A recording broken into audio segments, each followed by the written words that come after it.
Magandang araw po, welcome po sa aking channel, Love9 TV. Patalas sa 10. Meron po ba kayong mga properties na napapabayaan or non-performing assets? Plan nyo yung ibenta, pero wala kayong oras sa pagbibenta nito. Kung ito'y pagkakatiwala nyo po sa amin, tawag lang po kayo sa aking numero, usap po tayo, gawan ko po ng video for free. Yes, libre po, wala po kayong babayaran. Tutulungan pa namin kayong mabenta inyong property. Kami na po bala sa marketing, sa boosting or paid ads. Even sa tripping, hindi na po kayo mapapagod sa pag-entertain ng mga buyers. Kami na po bala sa lahat. Tawag lang po kayo. Nandito po tayo ngayon sa Parañaque City kung saan meron po tayong bagong video presentation, isang residential property na may lot area na 375 square meters. Ito po ay corner lot at ito pong bahay ay may floor area na 280 square meters. Fully furnished po itong property at kasama na po ang mga antiques. Except po ng mga paintings at personal stuff ni owner. Ito po ay clean title kaya wala po kayong maging problema sa documentation o sa transfer ng title.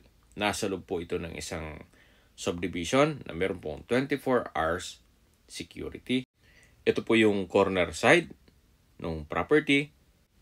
Ang kagandahan pa po dito, malapit po ito sa lahat ng business establishments, even schools, church, at hospital. Nasa mataas na lugar po ito, kaya ito'y flood-free area.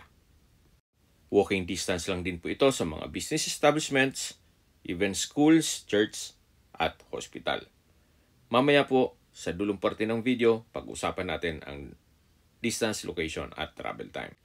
At presyo nito. Ito pong property ay well-maintained, kaya sa structure po, wala po kayong ipapagawa. Unless na maselan po kayo sa pintura, ipaparetouch nyo lang po.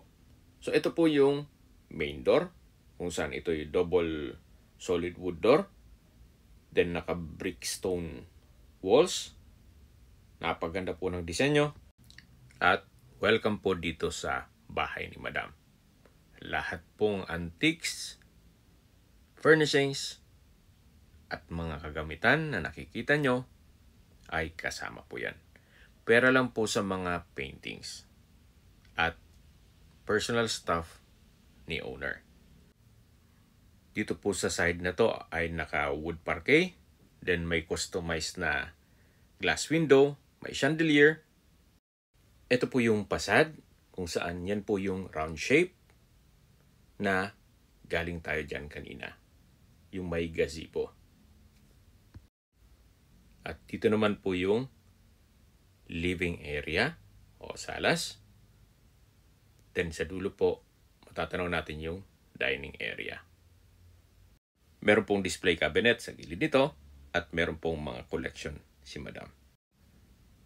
Then dito naman po ay may malaking espasyo rin na pwede pong gawing family area. At meron pong customized Capiz windows hanggang sa dulo po yan. Meron din pong mga antiques na furnitures at naka-tile flooring na rin po ito. Then dito naman po ay merong access door na papunta naman ito sa harapan ng bahay kung saan makikita natin yung gazebo na yan po yung corner side ng bahay. Balik po ulit tayo dito sa loob. So yan po yung living area o salas. Then mula po dito matatanaw natin yung main door at dito naman yung receiving area. Check po muna natin yung first bedroom kung saan kung meron man po kayong PWD or senior citizen sa pamilya, ito pong kwarto na to ang para sa kanila. Sa spasyo po, malaki naman. May ceiling fan. May sliding glass door papunta sa lanay. Maayos ang pintura ng ceiling at wall. Meron na pong mattress and bed frame. Then may bedside table. Naka-wood parquet. Then meron pong drawer. At meron po itong sariling toilet and bath. Kung saan malaki po ang espasyo nito. May bathroom countertop. Vanity mirror, bathroom cabinet, bathroom window, water closet with bidet, towel holder, at shower enclosure. Meron din po itong overhead shower at naka-tile bathroom wall. Dito naman po sa harapan ng shower enclosure ay meron pong walk-in closet. Then labas po tayo. Tunghayan niyo po ulit itong master's bedroom o first bedroom na napakalaki po ng espasyo. Ito po yung tinutukoy ko kanina na sliding glass door na may security grill at aluminum screen door na papunta naman yan sa lanay at paikot sa harapan ng bahay. Lalabas na po tayo para check natin ibang parte nitong property. So, ito po yung master's bedroom. Mula po dito, paglabas natin, yan ulit yung living area. Then, sa dulo, yung extension. At dito yung receiving area. Then, meron pong malit na stock room naman dito sa side na to. At hindi po available yung susi. Kaya hindi natin mabuksan. So, ito pong wall ay brickstone design din. At dito naman po yung dining area. Napaka-elegante po ng wooden wall design. May chandelier. Maayos pa tong ceiling. May pin lamps. Naka-tile flooring. Napaganda nitong mga antiques na furnitures. May vanity mirror. Then, meron pong malaking glass window sa gilid nito na may Korean blinds. Antique din po itong dining set. Even tong display table. Tapos po yung drawer sa dulo. Ito po yung hallway na papunta sa mga kwarto. Yan po yung common toilet and bath. Ito po yung pangalawang kwarto. Meron pong mga personal na gamit si owner kaya hindi pwede natin buksan yan. Pero ito pong kabilang kwarto na pangatlong kwarto o third bedroom ay available. Meron pong split type aircon, wall mounted cabinet, then malaking glass window with Korean blinds. May wardrobe na from floor to ceiling po yan. Then maayos din po ang pintura ng ceiling at wall. May bed frame at mattress. At naka-tile flooring na rin po. So sa spasyo po, sakto lang. Hindi naman siya ganun kaliit at hindi naman ganun kalaki. Halos same size lang po ito dun sa nakalock na kwarto o yung second bedroom. So ito naman po yung common toilet and bath. Malaki din man ang espasyo nito. Meron pong bathroom sink, vanity mirror, water closet with bidet, wall-mounted na wooden rack. Then sa dulo po ay may shower enclosure, naka-tile bathroom wall, meron pong bathroom window with security grill, meron pong overhead shower na hot and cold. So labas po tayo sa common toilet and bath. Yan po yung isang kwarto. Then ito naman yung kabilang kwarto na na-present ko na sa inyo kanina. At dito naman po yung nakasaradong kwarto. Siguro po upon tripping pwede nating silipin yan. So dito naman po yung dining area na napakalaki po ng espasyo nito. At dito naman po yung access door na papunta naman dito sa formal kitchen. Meron po itong breakfast table at napakalaki din ang espasyo dito. Naka-tile flooring, naka-tile walls, then may customized windows, may wall-mounted na cabinet and drawers, may display cabinet, at dito naman po yung formal kitchen.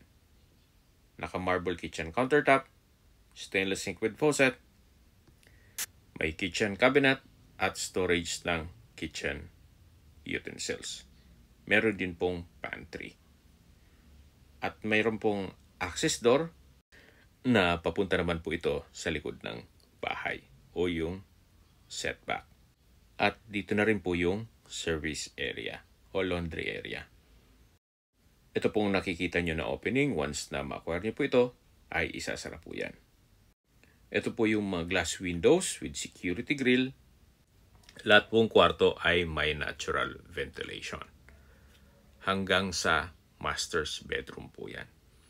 So ito po yung tinutukoy ko na sliding glass door na may security grill mula sa master's bedroom. Na kung saan dyan na po tayo galing kanina.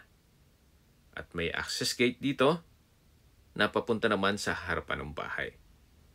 Na kung saan galing din po tayo dito kanina. So meron din pong mga ornamental plants dito sa harapan. Then ito po yung main door. At doon naman sa dulo yung gazebo. Sa distance, location at travel time portion na po tayo. Mula po sa mga business establishments, kaya nasabi ko sa inyo kanina, at sa mga schools, church at hospital, ito ay walking distance lang po. At yan po yung lagi kong binabanggit sa aking video na dapat nyo i-consider sa paghanap ng property, yung meron pong malapit na hospital. Hindi ko naman po sinasabing sakitin kayo, yan naman po ay for emergency purpose lang naman. At mula naman po sa airport, ang distance is 10.6 kilometers at ang travel time is 34 minutes. Mula naman po sa Bonifacio Global City o BGC, ang distance is 11.9 kilometers at ang travel time is 32 minutes. Kung manggagaling naman po sa Makati, ang distance is 11.6 kilometers at ang travel time is 25 minutes. Okay, sa presyo na po tayo. Binebenta po ito ni owner sa halagang 22 million pesos net. Ibig pong sabihin, si buyer na po ang sasagot sa lahat ng taxes at expenses with regards to documentation. Kung may mga katanungan po kayo, tawag lang po kayo sa aking numero. At sa mga kababayan naman natin na sa ibang bansa, meron po akong Telegram. Sa mga iPhone user man, may iMessage. Meron din pong Imo, Skype, Viber at WhatsApp. Same number lang po, 0917-316-3399. Sa mga nagtatanong naman po ng aming Facebook, meron po aming Facebook page na Nob9TV at Facebook Reels video. Meron din pong TikTok at Instagram. May ibang YouTube channel po kami na The Nob9TV channel at Nob9TV listings. Sana po naibigyan yung video presentation. Paki-like and subscribe na po sa aking channel para ma-update din po kayo sa aking future listings. Kung sakali po hanap nyo yung mas malaking sukat ng lupa, meron din po kami ibang listings na pwede nyong pagpilian. Huwag po kayo mag-atubiling tumawag sa amin, then let us know your budget para malaman namin kung anong property pwede namin alok sa inyo. Sa lahat pong viewers, subscriber at nagtiwala po sa amin, salamat po sa suporta. Ingat po kayo lagi at ang inyong pamilya.